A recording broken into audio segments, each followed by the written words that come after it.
이준석이 왜 12월 27일에 탈당을 했느냐?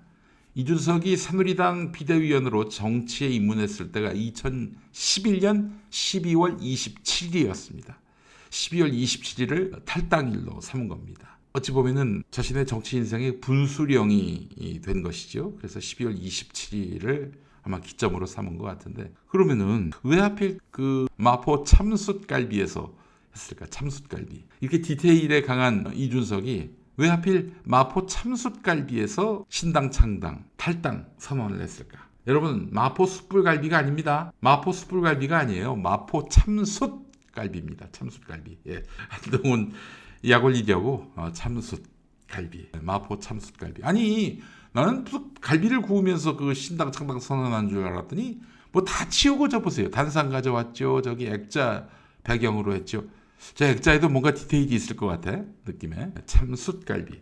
참숯갈비. 굉장히 의미가 있는 겁니다. 이거 제 말이 맞을 거예요. 예. 한 가닥을 먹이려고 그래요. 12월 27일 탈당일로 삼은 디테일에 강한 이준석 전 대표. 2016년 탄핵 정국에서 새누리당을 탈당해서 이번이 두 번째 탈당인데, 두 번째 탈당했는데 다시 복당 안 하겠습니까? 저는 복당한다고 봅니다. 어쨌든 대선 전에는 확실하게 복당을 해서 국민의힘과 합칠 거라고 저는 믿습니다. 총선 전에는 합치지 않는다라고 얘기했잖아요. 총선 후에도 안 합친다. 그런 얘기는 안 했습니다. 예. 자, 이준석은 2016년 탄핵 정국에서 새누리당을 탈당해서 이번이 두 번째 탈당이라고 말씀드렸죠.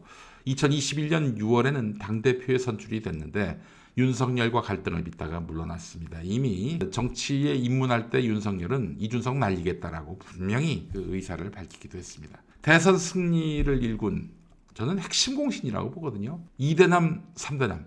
과거에는 국민의힘이 얻을 수 없는 표를 가져왔던 사람이 바로 이준석입니다. 이준석을 무시하면 안 돼요. 어느 국민의힘 정치인이 2대남, 3대남한테 표를 얻을 수 있겠습니까? 이준석이었기 때문에 가능한 거예요. 이게 인정할 건 인정해야 합니다. 어쨌든 굉장히 큰 공로를 만들었는데, 근데 말이죠. 대선을 함께 치러서 승리한 정당의 대통령과 당대표가 대선 승리 직후, 즉 새 정부 출범 2달 만에 이렇게 노골적인 원수가 된 경우가 있었나요? 대선 승리 정당인데 축제 분위기가 며칠도 안 가서 매일 불화의 연속이었습니다. 이준석은 내부 총질자로 낙인 찍혔고요. 체리 따봉과 함께 당대표에서 쫓겨났습니다. 여당 대표가 징계를 받고 법정 공방까지 벌이기도 했습니다. 이 정당사에 없었던 일입니다. 분명히 했죠. 적어도 총선 전 재결합 시나리오는 부정하겠다. 저는 이건 진심이라고 봅니다. 물론 믿으란 얘기는 아니에요. 지금 거짓말을 하는 게 아니다 이런 얘기죠. 지금 상태에서는 정치는 생물이기 때문에 앞으로 어떻게 바뀔지 알 수가 없는 것이죠. 한동훈도 당분간은 이준석과 접촉할 생각이 없다라고 이야기했잖아요. 여러분, 국민의힘의 진정한 주인이 누굽니까? 윤석열 아니죠. 전통적인 주류는 영남 세력과 엘리트 관료 세력입니다. 윤석열은 근데 누굽니까? 이명박 박근혜 구속을 이끈 당사자예요.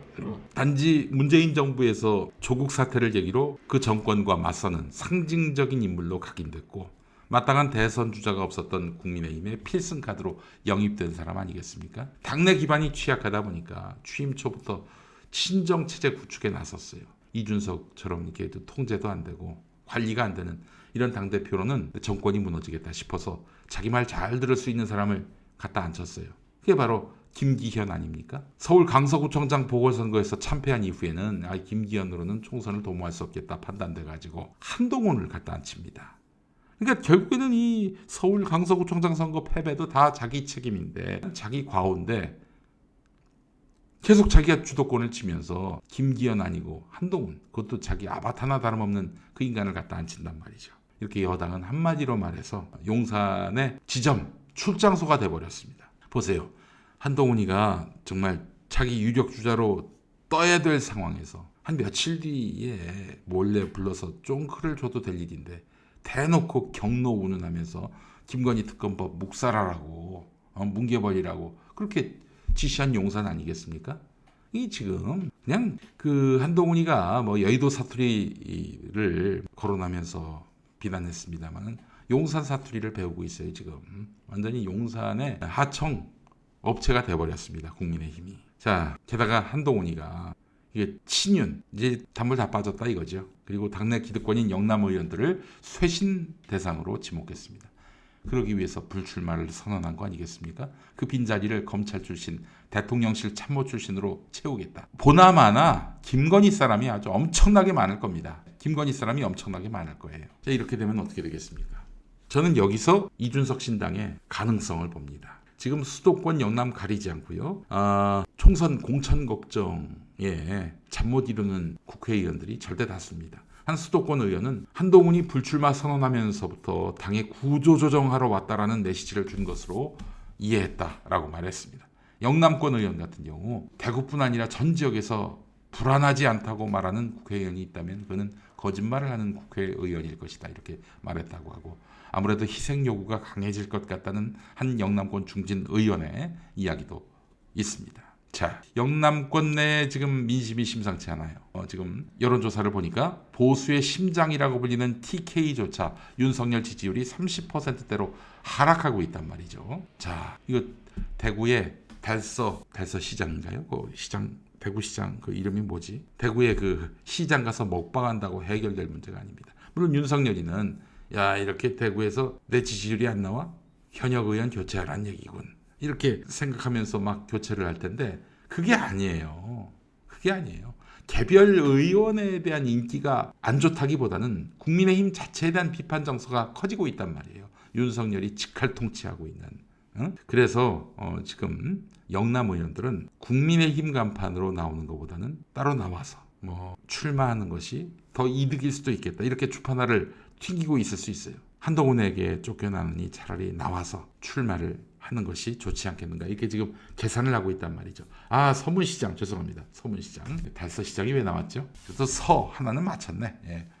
자, 그렇다면은 이준석의 신당이 변수가 되겠습니까? 안 되겠습니까? 공천 과정에서 하위 20%에 해당돼서 컷오프가 되는 중진들 같은 경우 이준석 신당에 합류할 가능성이 분명히 있습니다. 저는 이걸 어떻게 짐작을 했느냐? 홍준표 워딩에서 발견했습니다. 홍준표는 지금 반윤, 반한이란 말이죠.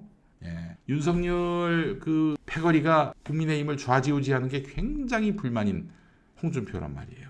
그래서 EJ로 이준석의 신당이 히트를 쳐가지고 성과를 내서 윤석열 일당들이 코가 납작해지는 것이 자기의 정치적 이익을 실현하는 거예요. 홍준표가 어제 뭐라고 그랬습니까? 신당 창당을 선언한 이준석 같은 경우 지지율이 10%대를 유지하면 비례대표 7석, 8석은 가져갈 것이다. 단순히 어떤 전망, 분석을 한 게 아니라 야, 이준석 신당 가능성이 있어. 희망이 있어. 이렇게 얘기하고 있는 거예요. 그러면서 이준석을 차기 대선에서 여당 연합 세력의 파트너가 될 생각으로 뛴다고 본다. 굳이 적대시할 필요가 없다. 적대시하지도 말라는 거예요. 그렇죠. 제가 얘기했잖아요. 차기 대선에서는 분명히 국민의힘하고 합칠 거라고. 이준석을 홍준표가 힘을 실어주면서도 적대시하지 말라고 엄호까지 했습니다. 왜 이러겠습니까? 영남권에서 국민의힘이 타격을 입어야 한다는 그런 욕망을 드러낸 거예요.